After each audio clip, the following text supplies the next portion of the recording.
अस्सलाम वालेकुम dear students. Students आज जो है बायोलॉजी हम पढ़ेंगे, बायोलॉजी का चैप्टर नंबर 3 उसका लेक्चर कवर करेंगे। एंजाइम्स के, एंजाइम्स का मतलब क्या है, एंजाइम्स होते क्या हैं। तो पहले मैं आपको इसकी डेफिनेशन बता दूं कि इसकी डेफिनेशन क्या है। देखें, enzymes is a biocatalyst molecules. Enzyme जो है बायोकैटलिस्ट मॉलिक्यूल्स है। बायो का मतलब आप सब जानते हैं कि लाइफ होता है, और कैटलिस्ट का केमिस्ट्री की वर्ड और केमिस्ट्री की टर्म की बात की जाए तो रफ्तार, तेज़ रफ्तार, किसी भी रिएक्शन या किसी भी प्रोसेस को तेज़ करना, ठीक है। तो एंजाइम्स जो है हमारे रिएक्शन को जो है तेज़ करते हैं, हमारे केमिकल रिएक्शन को तेज़ करते हैं। तो इसका डेफिनेशन मैं आपको बताऊंगा। The enzymes act as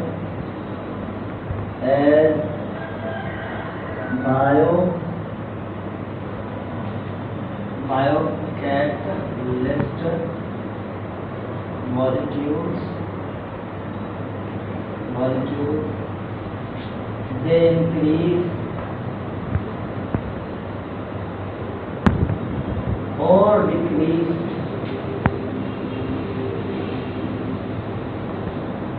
the rate of reaction. Enzymes का मतलब होता है कि वो बायोकैटलिस्ट हैं। बायोकैटलिस्ट से हमारे रेट ऑफ रिएक्शंस को तेज़ करते हैं। इसकी मैं आपको एग्जांपल एक दे देता हूँ। मिसाल के तौर पर हमारे पास एक कोई कपड़ा है, ठीक है, हमें उसे काटना है, ठीक है, उसे काटना है, हम उसे हाथ से भी मतलब फाड़ सकते हैं उसको, लेकिन उसको ज़्यादा फोर्स हम लगानी पड़ेगी, ज़्यादा फोर्स अप्लाई करनी पड़ेगी, उसके बाद ही ये जगह जो है फटेगा। लेकिन कैंची भी है, सीजर, अगर हम उसको सीजर से फाड़ेंगे तो वो जल्दी मतलब एज़ कम्पेयर टू हम उसकी फोर्स लगाने से तो पहले ही वो फट जाएगा। लेकिन क्या है, जो क्या कहते हैं कैंची है वो उसको जल्दी ख़त्म कर देगी, और हम हाथ से अगर फोर्स लगाएं हमें फोर्स भी ज़्यादा लगानी पड़ेगी और हमें टाइम भी ज़्यादा लगेगा।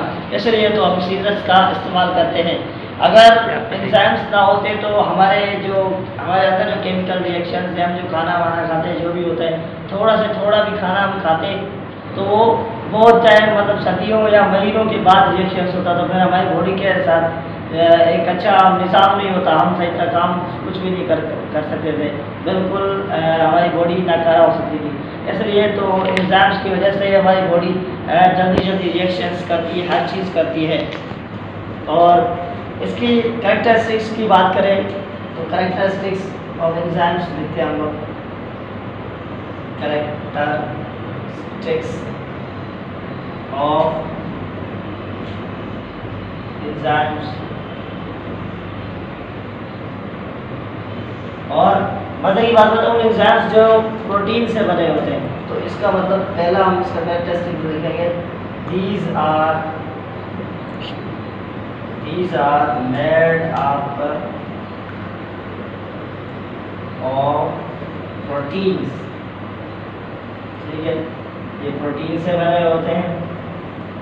और दूसरा इसका कैरेक्टरिस्टिक्स जो है वो पहला कैरेक्टरिस्टिक्स है कि वो मेड ऑफ प्रोटीन्स, वो प्रोटीन से बने हुए होते हैं, ठीक है। और तीसरा अगर हम दूसरा इसका कैरेक्टरिस्टिक्स लिखना चाहें तो these are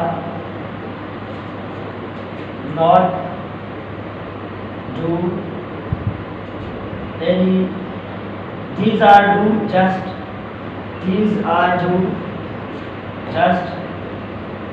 any reaction।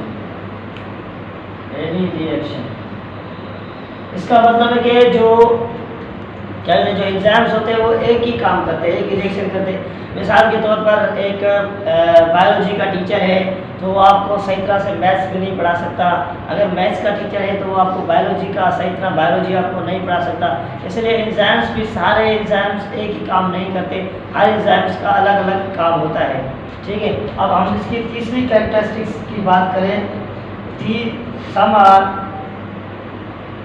some are non proteinous group are called prosthetic देखें। और जो एंजाइम्स होते हैं वो सारे जो है प्रोटीन से भी नहीं बने होते हैं, अमाइनो एसिड जिसे कहते हैं, सारे प्रोटीन से भी नहीं बने होते। कुछ ऐसे एंजाइम्स होते हैं कि प्रोटीन से नहीं बने होते। जो प्रोटीन से बने होते हैं वो एपो एंजाइम कहलाते हैं, वो आगे हम नेक्स्ट क्लास में पढ़ेंगे। तो जो है जो प्रोटीन्स के नहीं बने होते हैं, जो नॉन प्रोटीनियस होते हैं, वो एंजाइम प्रोस्थेटिक ग्रुप के कहलाते हैं। तो प्रोस्थेटिक ग्रुप हम उनको बोलते हैं, नॉन प्रोटीनियस एंजाइम्स को। अब उसके मज़ीद कैरेक्टरिस्टिक्स भी हैं, मैं आपको उसकी कैरेक्टरिस्टिक्स बताऊंगा। अब कैरेक्टरिस्टिक्स हम चौथी पढ़ेंगे, 4 कैरेक्टरिस्टिक्स। 4 कैरेक्टरिस्टिक्स हमें कहती है कि these are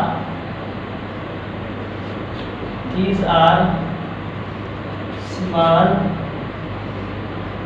amount of substrate और एंजाइम की एक ऐसी खासियत है, जो भी उसका सब्सट्रेट होगा वो उससे बड़े होंगे।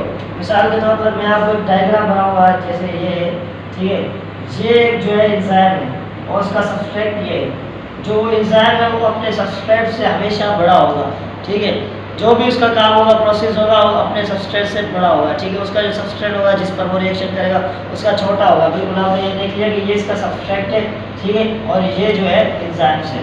और अगर बात करेंगे अगर इसकी 5वीं, तो रेट ऑफ रिएक्शन अफेक्ट